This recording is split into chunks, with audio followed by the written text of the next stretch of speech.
Oke, jadi generasi yang tangguh harus disiapkan untuk menyongsong abad ke-21 dengan membekali mereka dengan keterampilan-keterampilan dasar. 4 keterampilan dasar yang harus dipegalkan kepada siswa diantaranya adalah berpikir kritis, komunikasi, kolaborasi, dan juga kreatif. Jadi keempat keterampilan ini harus disiapkan oleh guru sebagai pendidik maupun pengampu kebijakan. Kemudian tujuan dari kegiatan webinar nasional kali ini adalah untuk menginformasikan kepada khalayak umum, khususnya pendidik maupun pengampu kebijakan, bahwa yang dididik oleh pendidik atau guru saat ini adalah generasi milenial, yang mana tidak bisa disamakan dengan pola pembelajaran generasi sebelumnya. Bagaimana guru yang merupakan produk generasi sebelumnya mampu mencetak dengan baik generasi milenial. Maka dari itu, guru harus diingatkan dan ditekankan kembali bahwa kebutuhan generasi saat ini berbeda dengan kebutuhan generasi sebelumnya. Maka dari itu, profesionalitas guru dalam mendidik di era ini menjadi satu yang perlu dipahami oleh semua guru. Berkaitan dengan ini, beliau yang kami hormati, Profesor Dr. Lutfiah Nurlaila MPD sudah bersiap dengan materi yang bertajuk profesionalitas pendidik kaum milenial. Sebelumnya kami akan bacakan sedikit CV beliau. Beliau lahir di Tuban pada tahun 1966, tepatnya 18 Oktober. Ibu Lutfi adalah ahli pendidikan teknologi kejuruan maupun teknologi pembelajaran. Jadi beliau sudah menamatkan S1 dari IKIP Surabaya, S2 dari IKIP Yogyakarta, S3 dari Universitas Negeri Malang. Kemudian beberapa pengalaman pelatihan, visiting maupun konferensi beliau antara lain di Filipina, Australia, USA, Singapura, Malaysia, dan juga konferensi internasional lainnya di beberapa negara. Untuk pengalaman, ya, beliau pernah berkesempatan menjadi tim penyusun maupun pengembang program di Direktorat GTK, Direktorat PSMK, Dikti, dan juga Kemenristek Dikti. Beliau juga pernah menjadi Direktur Program Pengembangan Profesi Guru, PPG, dan Koordinator Program SM3T di UNESA. Jadi untuk webinar kali ini, banyak juga dari warga Ibu Lutfi sudah bergabung, teman-teman SM3T yang tersebar di seluruh Indonesia. Terima kasih Bapak dan Ibu. Dan saat ini beliau diamanahi sebagai Kaprodi S3 Pendidikan Vokasi dan aktif menulis buku, feature maupun cerpen. Dan sebelum Ibu Lutfi menyampaikan materi, kami ingatkan kepada peserta webinar, silakan nanti menuliskan pertanyaan di kolom chat Zoom maupun YouTube. Dan kemudian jangan lupa akan di-share oleh panitia presensi untuk keperluan database pembuatan e-sertifikat. Baik, Profesor Lutfi, Ibu Lutfi. Ya. Selamat pagi, Ibu. Pagi, Bu Santi. Ya, Ibu. Ya, bagaimana? Ibu Lutfi akan menyampaikan materi mengenai profesionalitas pendidikan kaum milenial. Kepada beliau, Profesor Lutfi, dipersilahkan. Terima kasih Bu Santi. Bu Santi apa Mbak Santi nih ya, karena masih muda sekali. Ya. Pak Hakim ini, Ustadz Hakim ini juga masih muda sekali. Hanya kelihatan supaya lebih berwibawa, maka dia memelihara jenggot ya. Betul Bu, betul Bu. Saya aja nggak pakai jenggot Bu. Kalah berwibawa nih Pak Agus. Iya Bu. Oke, Assalamualaikum warahmatullahi wabarakatuh. Yang saya hormati Pak Agus, Ustadz Hakim, Bu Santi, dan juga Bu Monica ya sudah hadir juga tadi, senang mengenal Bu Monica di sini, luar biasa. Saya trace digital ininya, jejak digitalnya, beliau orang yang sangat tepat untuk terlibat di dalam trend science ini ya, orang yang sangat tepat. Tidak salah nih Pak Agus memilih nih.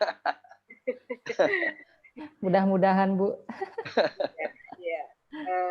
Dan terima kasih sudah diberi kesempatan belajar juga di sini Pak Agus, Mas Hakim, dan Mbak Santi, dan Bapak Ibu semuanya. Dan ada mahasiswa kami yang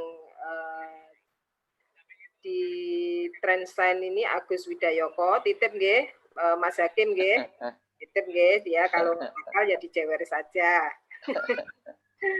Dan Bapak Ibu semuanya yang sudah bergabung di Zoom untuk berbagi pengalaman ya, berbagi sedikit pengetahuan dan wawasan.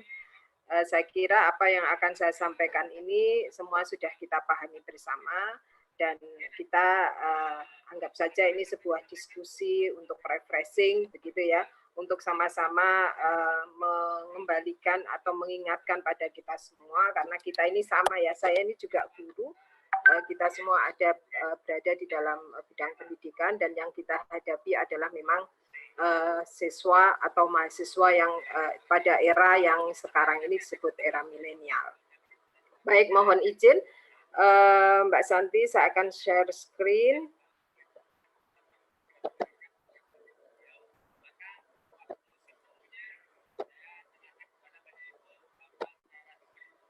Ya, sudah nampak.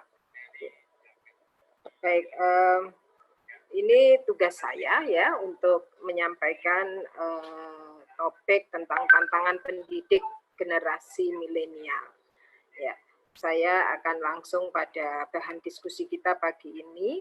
Yang pertama adalah fenomena perubahan pembelajaran abad 21, kemudian karakteristik peserta didik abad 21, ya, kemudian peran guru dalam pembelajaran abad 21, model-model pembelajaran abad 21, dan ini TPEC ini ya, sebagai kerangka integrasi teknologi, serta profil dan kompetensi guru abad 21. Yang pertama adalah fenomena perubahan pembelajaran abad 21. Ini sudah berkali-kali dalam berbagai seminar, dalam berbagai diskusi, saya kira kita selalu mengkait-kaitkan dengan revolusi 4.0 ini ya, revolusi industri 4.0 ini ya, dengan berbagai fenomenanya ya, yang antara lain adalah Internet of Things ya, artificial intelligence, kemudian new materials dan sebagainya, termasuk big data, robotics ya, yang itu semua mewarnai dunia kita saat ini gitu ya. Segala sesuatunya hampir berbasis internet ya. Di supermarket sudah lama ya. Ketika kita belanja, kemudian ada barcode, kemudian para muniaga mengecek barcode-nya dengan alatnya, itu semuanya adalah berbasis internet ya, dan seterusnya. Saya kira kita semua sudah berada pada situasi yang kita tidak bisa hidup kita tanpa internet ya, dan juga hal-hal lain ya. Sekarang juga sudah ada yang 3D printing ini ya, sehingga banyak sekali gitu ya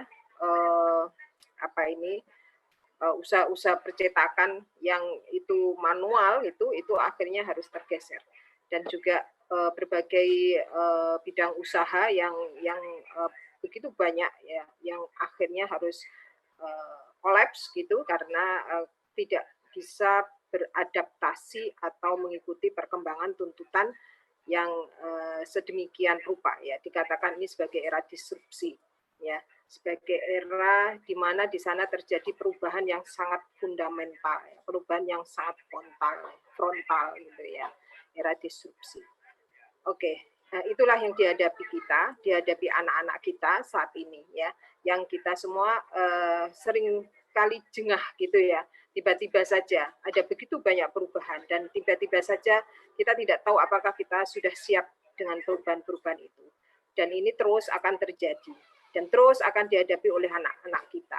Nah, pertanyaannya, apakah kita sudah siap menyiapkan anak-anak kita untuk menghadapi perubahan yang sedemikian luar biasa ya, sedemikian mendasar ya, sedemikian frontal gitu ya.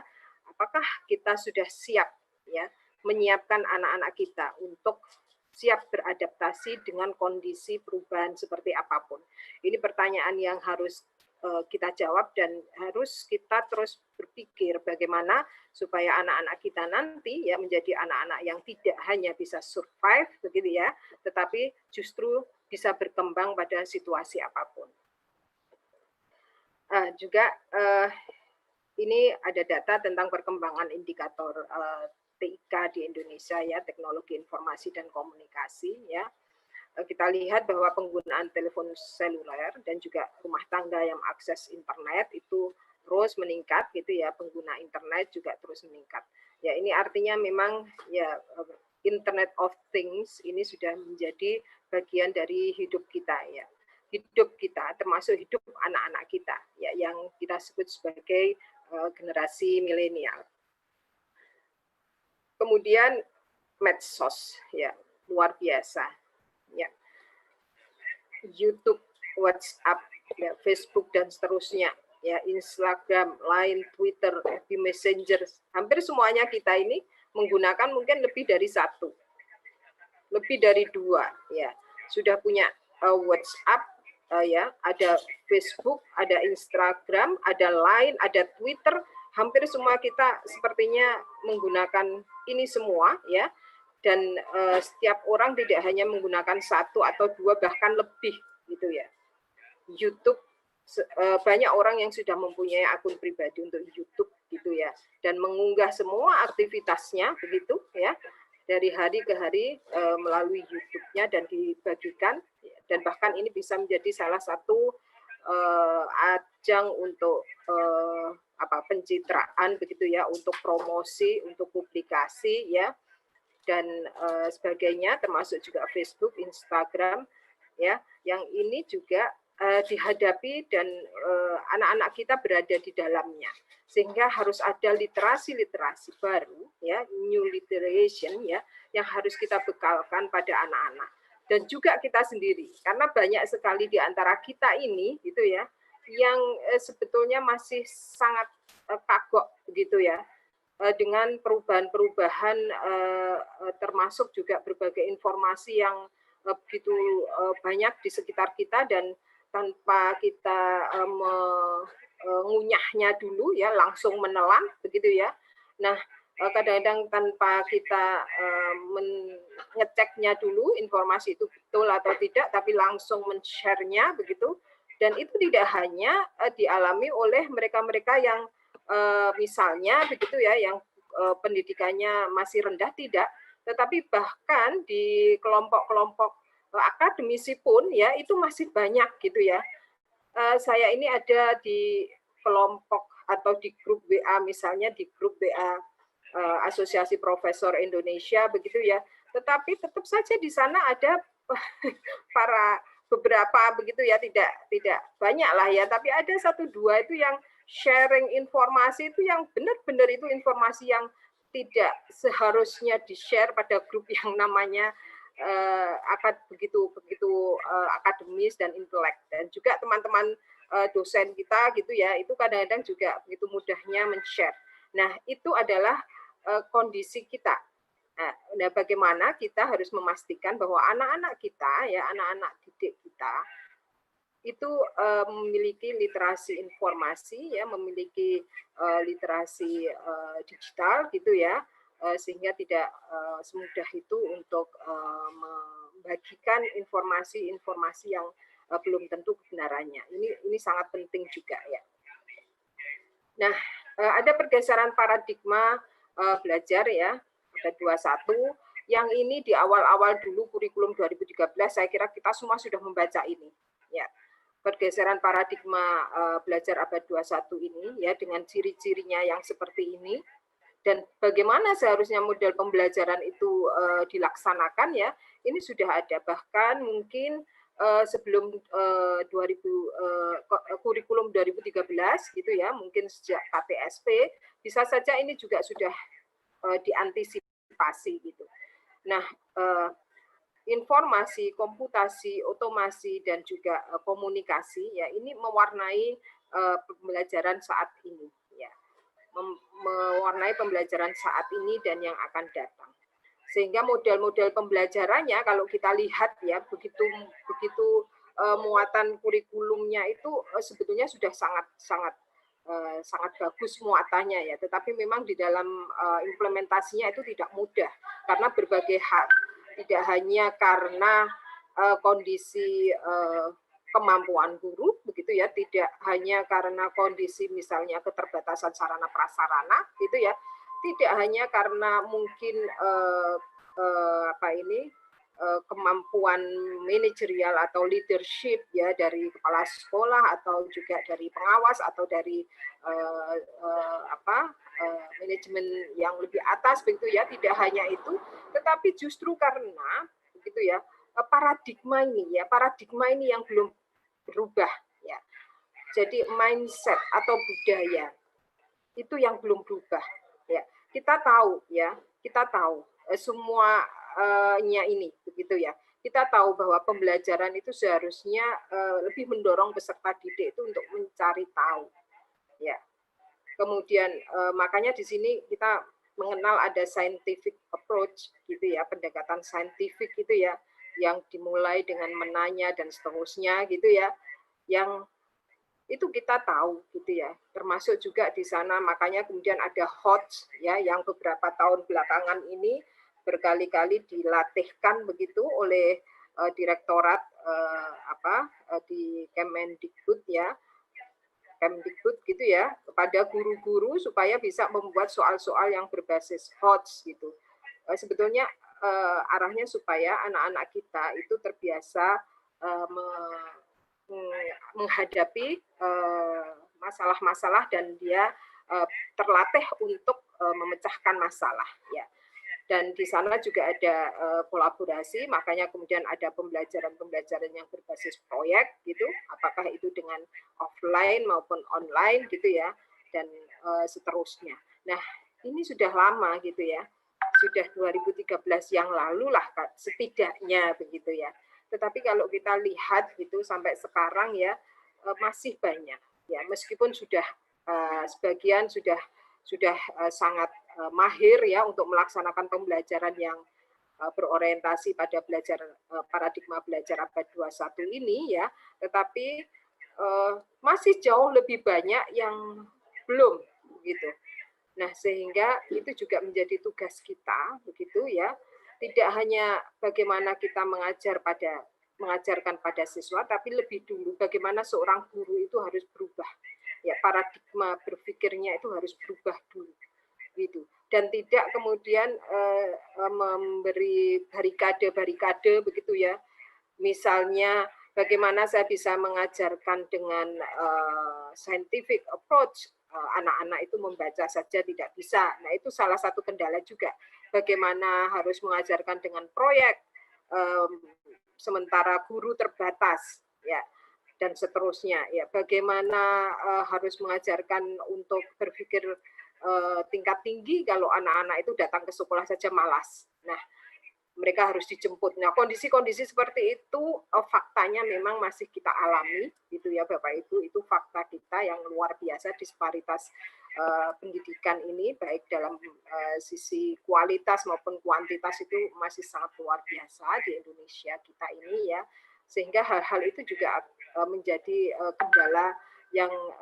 untuk mengatasinya itu tidak bisa secara cepat ya, tetapi harus dengan penuh kesabaran ya, harus dengan penuh ketekunan dan dengan tetap dengan berpikir positif, optimis ya, bahwa kita akan bisa menjadi negara yang luar biasa, yang kuat begitu ya, karena sebetulnya kita mempunyai modal yang tidak hanya modal sumber daya alam, tapi juga modal sumber daya manusia yang luar biasa.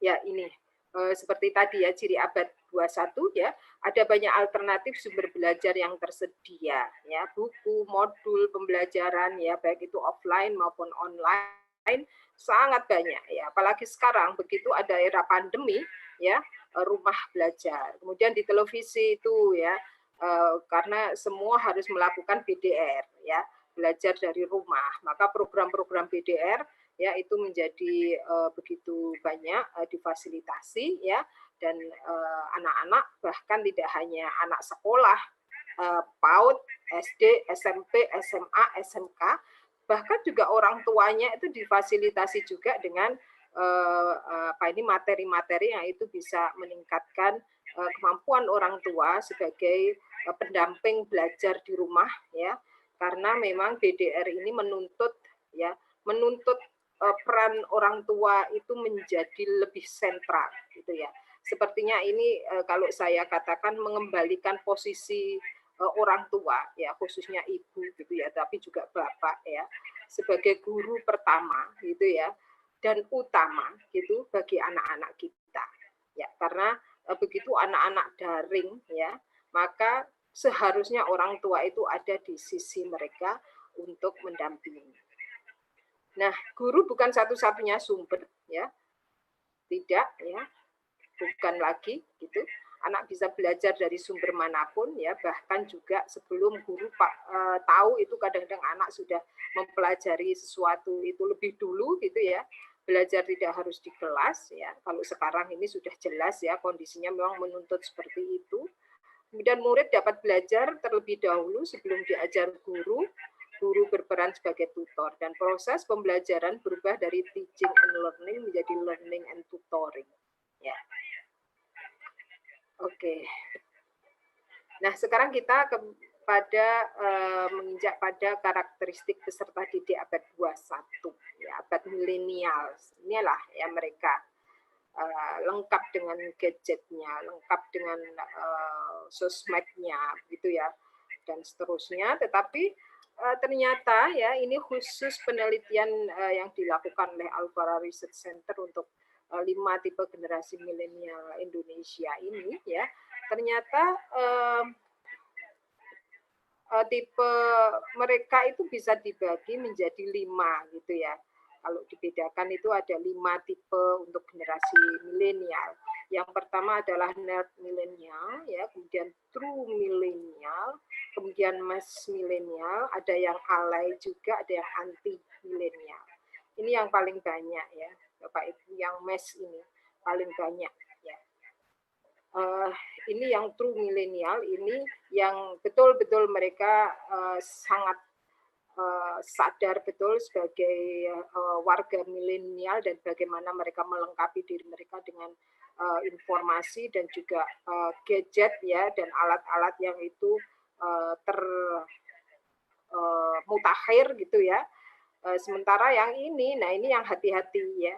Ini mereka sangat aktif bersosmed dan juga seringkali menyebarkan hal-hal yang itu berbau hoax ya. Ini yang alay ya, yang kita katakan sebagai alay. Sehingga kalau kita ada yang terjebak misalnya menjadi orang yang mudah sekali membagikan informasi tanpa mengeceknya dulu apakah itu informasi benar atau tidak, maka kita akan masuk ke sini nih, alay milenial gitu. Tapi juga ternyata ada yang anti milenial. Jadi hanya sosok dan usianya saja yang dia termasuk pada generasi milenial, tapi sebetulnya kemampuan dan keterlibatannya di dalam informasi dan juga alat-alat informasi itu gitu ya, itu tidak. Nah, ini juga ada ya, yang sebagian kecil ya dari generasi milenial. Nah, yang mass milenial ini nanggung gitu ya. Dia mengikuti perkembangan teknologi informasi, tetapi nanggung ya, nanggung. Tidak sepenuhnya begitu ya. Mungkin saya termasuk di sini deh ya. Oke. Nah, ada sekitar 34% ya generasi milenial ini ya Bapak Ibu di seluruh dunia gitu ya, yang dia lahirnya pada kurun waktu setelah 95 dan 2012 gitu ya, setelah 2012 ini. Ini adalah generasi milenial. Oke. Kemudian bagaimana keterampilan esensial yang seharusnya dimiliki oleh siswa abad 21 gitu. Ya, tadi sudah disebut oleh Mbak Santi ya, oleh Ibu Santi, oleh Ustadzah Santi ya. Ada 4C gitu ya, 4Cs gitu ya, yang ini sudah berkali-kali pasti disebut ya sebagai 4 kompetensi yang harus dimiliki oleh siswa ya untuk supaya dia bisa bertahan ya atau berkembang pada kondisi seperti apapun ya. Ini adalah soft skill ya. Kita bisa mengajari siswa kita itu terampilnya luar biasa ya, terampil dalam arti terampil hard skill gitu ya. Tetapi jangan lupa ya ada soft skill ya yang itu tidak akan usang ya untuk menghadapi situasi zaman seperti apapun. Ya. Critical thinking ya, karena ini berkaitan, biasanya critical thinking ini dikaitkan dengan critical thinking and problem solving ya, dikaitkan dengan pemecahan masalah. Kemudian creativity ini biasanya digandengkan dengan creativity and innovation ya, karena dengan kemampuan berpikir kreatif maka dia akan bisa membuat inovasi-inovasi gitu ya. Dan ini juga kemampuan yang sangat penting untuk komunikasi dan jejaring gitu. Ini tidak mungkin tidak kita miliki untuk bisa bertahan ya, berkembang dalam kondisi global ya. Nah, keterampilan siswa ya, terampil mematuhi perintah Allah dan berakhlak ini harus benar-benar jadi trend science ini luar biasa. Saya kira ini akan menjadi lembaga yang luar biasa karena menanamkan ketaatan pada Allah dan juga akhlak ya, ini pasti menjadi satu orientasi khusus pada oleh trend science gitu ya untuk membangun karakter peserta didik gitu ya, sudah sangat cocok begitu dengan tuntutan siswa abad milenial ya. Kemudian terampil teknologi dan manajemen informasi ya, terampil belajar, berpikir, berinovasi ya, terampil hidup, berkarir sosial dan kesadaran global. Ini semua merupakan fondasi akademik ya, abad ke-21.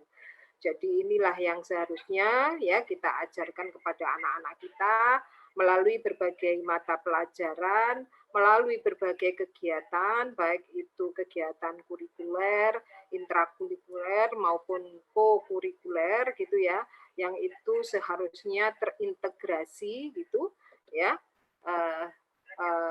integrated gitu ya, karena tidak, hidup ini kan bukan sesuatu yang bisa dipisah-pisahkan masalahnya secara parsial gitu. Tetapi berbagai masalah kehidupan ini hampir semuanya harus didekati secara interdisipliner gitu ya, secara holistik gitu. Sehingga anak juga harus dibiasakan menghadapi situasi-situasi yang kompleks ya, situasi-situasi yang rumit ya. Tentu saja mereka harus dilatih dulu dengan masalah-masalah yang sederhana gitu ya. Tetapi yang sederhana itu tidak berarti mudah itu ya. Yang sederhana pun bisa jadi itu menjadi masalah yang memerlukan critical thinking ya, memerlukan creative thinking, memerlukan kolaborasi dan komunikasi yang itu bisa kita latihkan pada anak-anak kita sejak dini gitu. Nah, itulah yang seharusnya menjadi poin penting kita sebagai seorang guru dan orang tua. Baik, nah ini adalah kecakapan ya yang diperlukan untuk menghadapi fenomena pergeseran abad 21 yang saya tadi sudah sebut ya, ada literasi. Ya, apa literasi dasar yang seharusnya dimiliki oleh siswa-siswa kita ya? Ada literasi membaca ya, numerasi, IPA, TIK, finansial, ini juga penting, dan juga budaya dan bermasyarakat. Ini sangat penting ya. Karena apa? Karena kita hidup dalam keberagaman ya. Sehingga bagaimana kita memiliki literasi ya, budaya dan bermasyarakat ya, itu benar-benar harus kita kembangkan ya pada diri di anak-anak kita. ya, sehingga mereka biasa menghargai perbedaan, biasa menghargai keberagaman, ya, dan mereka hidup harmonis ya dengan lingkungan yang beragam. Nah, ini juga penting Bapak Ibu ya. Nah, literasi dasar tentu saja tidak hanya dimaknai sebagai kemampuan membaca, menulis dan berhitung ya, tetapi adalah kemampuan menggunakan core skills ya untuk kehidupan sehari-hari. Ya, intinya bagaimana kita bisa menggunakan kemampuan literasi kita itu untuk memecahkan masalah kehidupan. Selanjutnya selain literasi dasar itu juga ada kompetensi ya, kemampuan siswa untuk menyelesaikan permasalahan kompleks. Ini tadi sudah kita bahas. Kemudian juga karakter ya, kemampuan siswa menghadapi perubahan pesat pada lingkungan. Harus kita kembangkan ya. Sifat-sifat. Mohon maaf Profesor Ya. Lutfi. Halo. Ya. Mohon maaf diinterupsi. Mohon maaf Ibu, untuk materinya 5 menit lagi ya. Oh boleh ya, okay. Boleh saya baca 5 menit lagi sesampainya ya Mbak Santi ya. Oke, jadi ingin tahu inisiatif, gigih, adaptif, kepemimpinan dan kepekaan sosial dan budaya, ya ini adalah karakter-karakter yang juga kita yakinkan harus kita bekalkan pada siswa-siswa kita. Nah, sekarang peran guru dalam pembelajaran abad 21.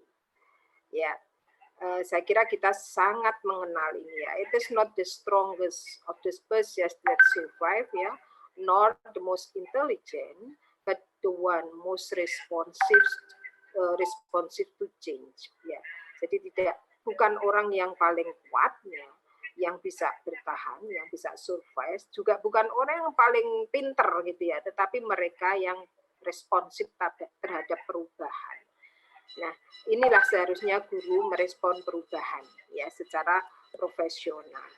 Jadi peran guru ini ya tidak sekedar bagaimana dia mengajar, menjelaskan, menggambarkan, mendemonstrasikan, tapi yang terpenting adalah bagaimana guru itu bisa menginspirasi siswanya, ya menjadi guru yang inspiring atau inspiring teacher. Nah, inilah kembali kepada kita, bagaimana kita bisa membekali diri kita supaya menjadi guru yang menginspirasi. Nah, saya kira peran guru ya sangat sentral ya. Ini adalah hasil penelitian ya, hasil penelitian. Guru yang profesional ya itu akan menjadikan sekolah unggul ya. Guru ya, tetapi jangan lupa bahwa di sana ada kepala sekolah dan pengawas ya, dan guru itu ada di bawah kepemimpinan kepala sekolah dan pengawas, sehingga ada banyak guru yang kreatif, yang inisiatifnya tinggi, tapi kadang-kadang terkendala karena tidak seide gitu ya dengan kepala sekolah dan pengawas ya. Nah, oleh sebab itu ini juga penting ya, tidak hanya guru tetapi kepala sekolah, pengawas juga harus memastikan diri kita semua itu sudah memiliki paradigma atau memiliki ide yang sama. Kemudian model-model pembelajaran, saya kira Bapak Ibu ada banyak ya yang kita bisa. Nah, kalau kita bicara model pembelajaran, tentu saja kerucut pengalaman Edgar Dale ini menjadi salah satu pertimbangan bahwa semakin banyak kesempatan siswa atau peserta didik itu untuk melakukan, kemudian semakin ke sini ini semakin sedikit ya memori yang dia serap ya. Ya, tetapi kalau melakukan maka memorinya akan semakin banyak ya, begitu juga tingkat keterlibatannya aktif ya. Ini adalah inquiry, kemudian discovery masih sangat relevan, begitu juga dengan problem based dan project based, dan juga tentu saja blended learning dan digital learning, dan ini ya STEM ya serta STEAM ya. Sekarang kalau kita lihat di modul-modul pendidikan profesi guru itu khususnya ya, ini sudah tidak lagi STEM, tapi STEAM. Di sana ada art juga ya, yang itu harus diintegrasikan. Jadi tidak hanya science, technology, engineering dan mathematics, tetapi di sana ada art yang juga harus diintegrasikan sehingga model pembelajarannya adalah dengan STEAM. Dan TIPEK ya harus menjadi kerangka di dalam pembelajaran ya guru sekarang sudah banyak dikenalkan tentang konsep TIPEK ini ya, technological, pedagogical, content, knowledge ya, bahwa guru itu harus menguasai konten, dia juga harus menguasai pedagoginya, dia juga harus bisa mengajarkan dengan berbasis teknologi ya dan seterusnya. Oke, kok jadi ruwet begini ya. Dan ini profil dan kompetensi guru abad 21 ya, saya kira sesuai Undang-Undang Sisdiknas dan Undang-Undang Guru dan Dosen, kita sudah sangat mengenal 4 kompetensi ini ya, yang itu semua harus terintegrasi dan melekat sebagai guru profesional gitu ya. Ini adalah yang kita harus pastikan ya, guru memiliki kemampuan berpikir kritis, memecahkan masalah, harus komunikatif ya, harus kolaboratif serta menguasai TIK dan media. Ini kok jadi tercoret-coret begini ya. Oke, sudah selesai. Saya kira ini bagian-bagian tubuh guru, semua organ kita itu kita gunakan semuanya untuk melakukan dan memikirkan apa yang bisa kita lakukan untuk membentuk karakter siswa, kecerdasan siswa, kepribadian siswa, dan menjadikan mereka sebagai orang-orang yang bisa memiliki kemampuan pemecahan masalah, kemampuan berkembang pada kondisi perubahan seperti apapun. Saya kira itu yang ingin saya bagikan, Bu Santi. Terima kasih. Saya akhiri, saya kembalikan ke Bu Santi. Ya, baik. Terima kasih Profesor Lutfi. Ibu Lutfi, terima kasih telah menyampaikan materi dengan sangat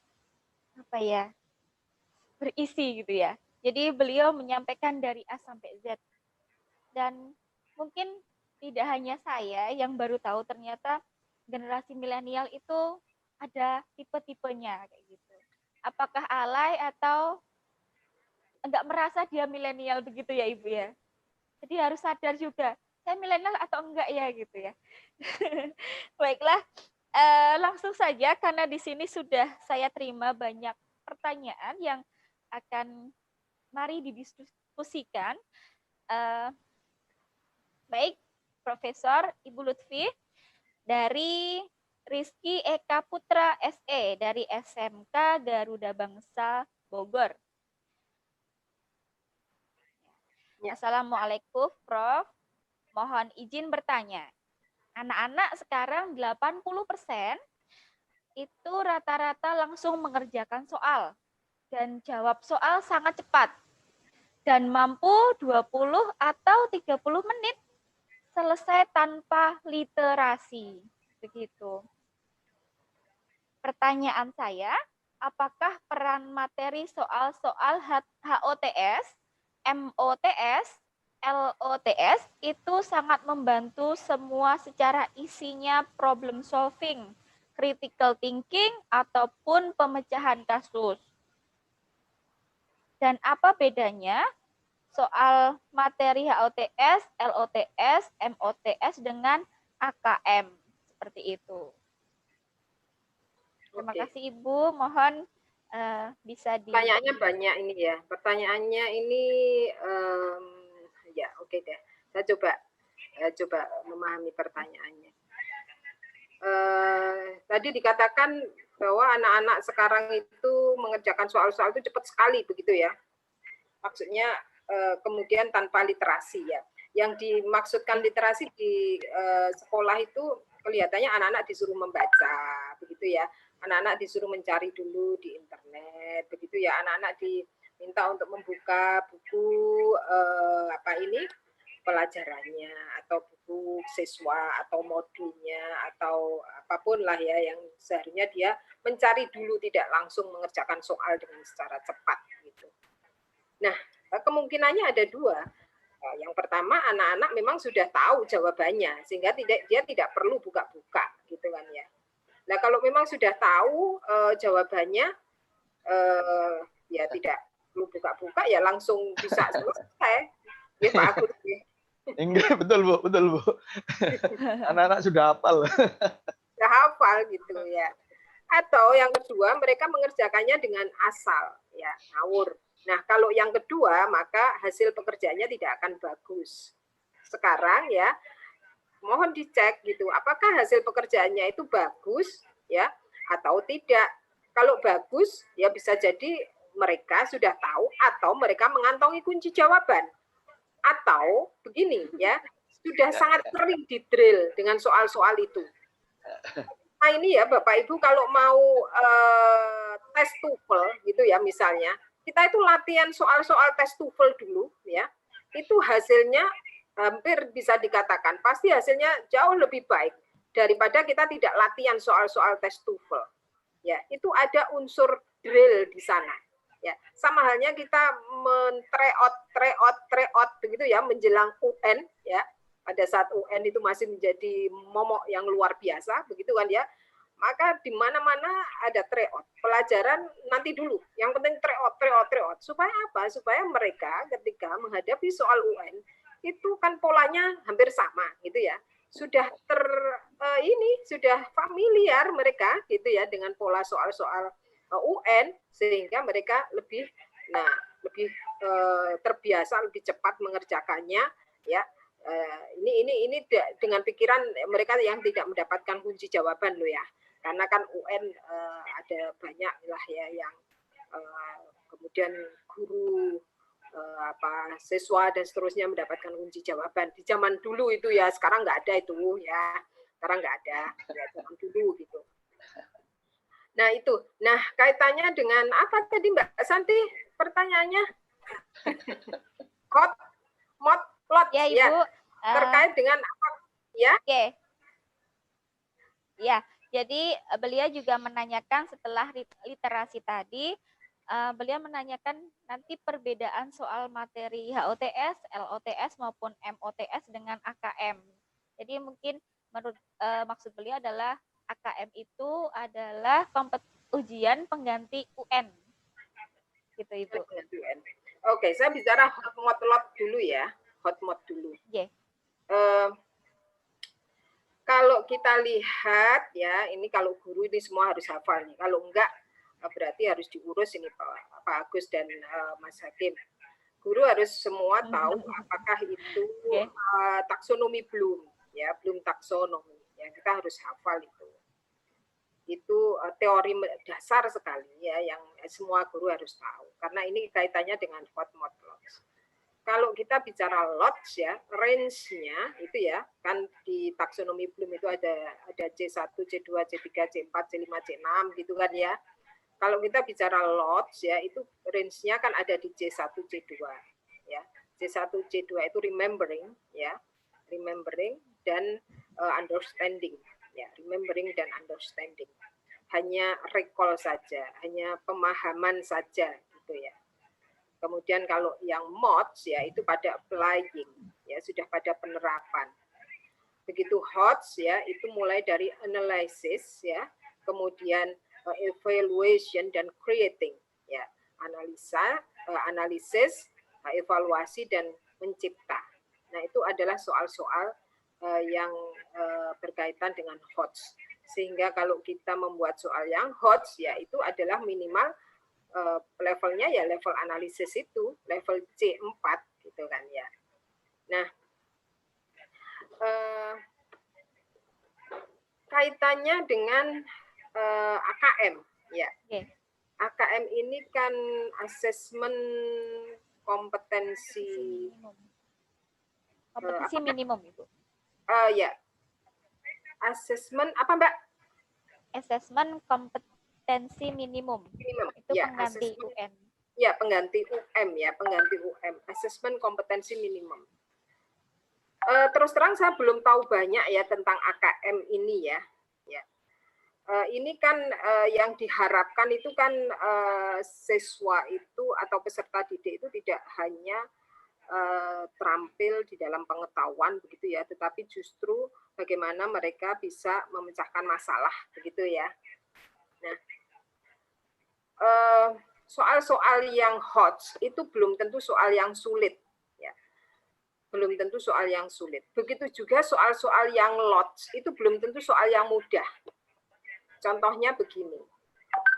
Kalau dulu kita disuruh menghafal 1 kali 1 sama dengan 1, 1 kali 2 sama dengan 2, dan seterusnya gitu.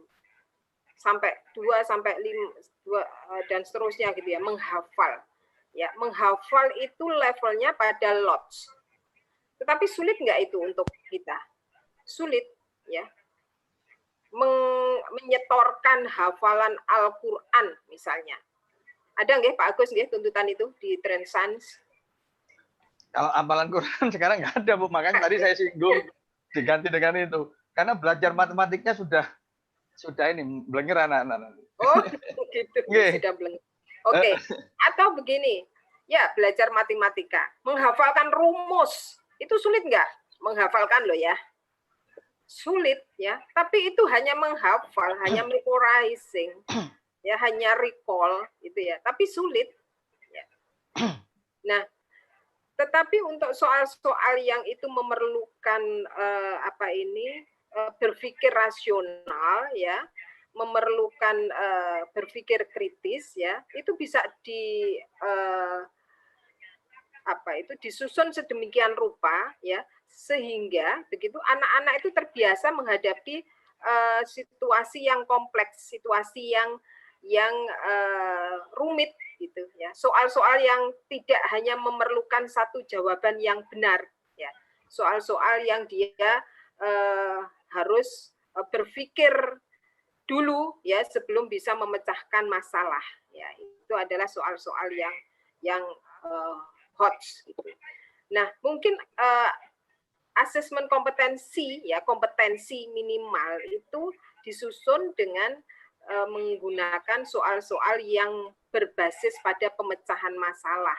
Karena yang diharapkan anak-anak kita itu tidak sekedar menghafal pengetahuan, tetapi bagaimana menerapkan pengetahuan itu untuk memecahkan masalah dalam kehidupannya. Gitu. Ya, saya kira begitu Mbak Santi ya. Oke, baik Ibu Lutfi. Jadi intinya kepada Bapak Rizky, untuk masalah jawaban siswa berarti harus melakukan checking ulang gitu. Apakah kecepatan siswa menjawab itu karena memang sudah tahu atau ngasal gitu. Jadi harus melakukan mungkin simple reset kayak gitu ya. Kemudian untuk terkait materi HOTS, LOTS maupun MOTS dengan AKM mungkin harus di cross check lagi dengan taksonomi Bloom seperti itu. Baik Ibu, karena waktunya terus berjalan, satu lagi saja pertanyaan singkat dari Bapak Gilang Adi dari SKB Jombang. Ini kelihatannya ini rakyatnya SM3T Bu Lutfi ini dari Jombang, Jawa Timur. Masih ingat Ibu? Anak saya banyak, tapi ya beliau ada di menanyakan, Indonesia, Pak Gilang menanyakan anak-anak dituntut literasinya bagus. Jadi siswanya dituntut literasinya bagus. Kemudian bagaimana peran guru memaksa literasinya bagus. Tapi literasi gurunya masih belum bagus seperti itu, Ibu. Pak Gilang mana ini Pak Gilang? Coba tunjuk muka nih Pak Gilang, saya ingin tahu. Iya. Halo Pak Gilang. Enggak ini Pak Gilang? Halo?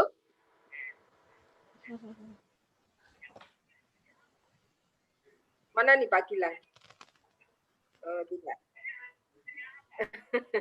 Oke, Bu Santi, saya kira kita sudah tahu semua jawabannya ya. Guru adalah role model, gitu ya.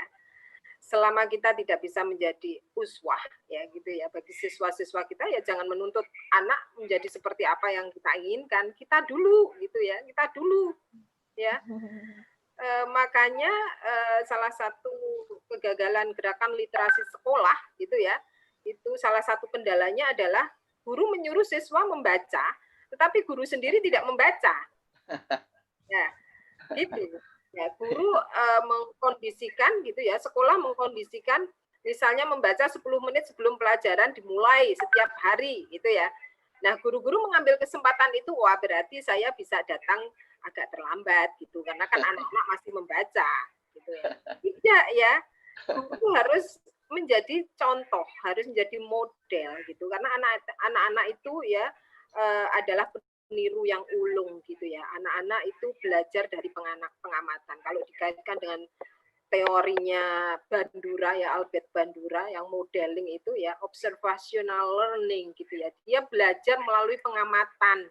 Apa yang dia amati itulah yang kemudian membentuk ya dia untuk meniru dan akhirnya menjadi kebiasaan, menjadi karakter mereka. Ya, jadi guru ya harus melek literasi dulu. Guru harus menunjukkan bahwa dia cinta literasi, dia mencintai buku, dia suka membaca, ya, dia mencintai ilmu pengetahuan, ya, dan anak-anak tahu bahwa itu yang dilakukan oleh guru mereka dan itu yang akan menginspirasi mereka.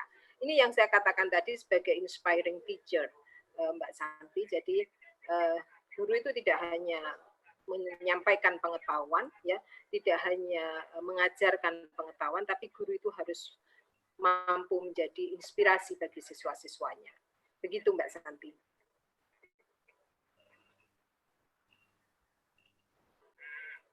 Baik, halo Mbak Lutfi. ya. Ya. Ya, sudah. Ya. Ya, kepada Bapak Gilang begitu ya, dan teman-teman rekan guru, berarti jangan jadi guru yang jahat gitu ya. Jahat kenapa?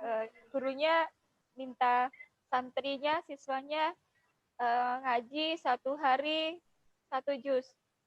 Ustazahnya ngajinya sehari berapa lembar gitu kan? Ustazahnya baca buku nggak tiap hari? Juga. Terus siswa-siswanya disuruh baca buku banyak gitu. Iya gitu. Jadi ini notis ya, notis buat kita para guru. Kalau nggak mau baca banyak, jangan nyuruh siswanya baca banyak. Kalau nggak mau ngerjain soal fisika banyak, nggak boleh ngasih soal atau tugas fisika banyak gitu ya, Ustadz Agus. Pesannya jadi nggak nyampe itu. Bukan seperti itu ya, saya kira ya. Saya kira salah satu ya. poin evaluasi nanti untuk Ustadz Agus Purwanto ke kami para kalau Pak Agus misalnya ayo Pak Agus ngerjakan soal fisika dulu, sukanya murid ya, nggak mungkin lah ya. Kalau sudah beda peran sudah ini Bu, sudah expert gitu.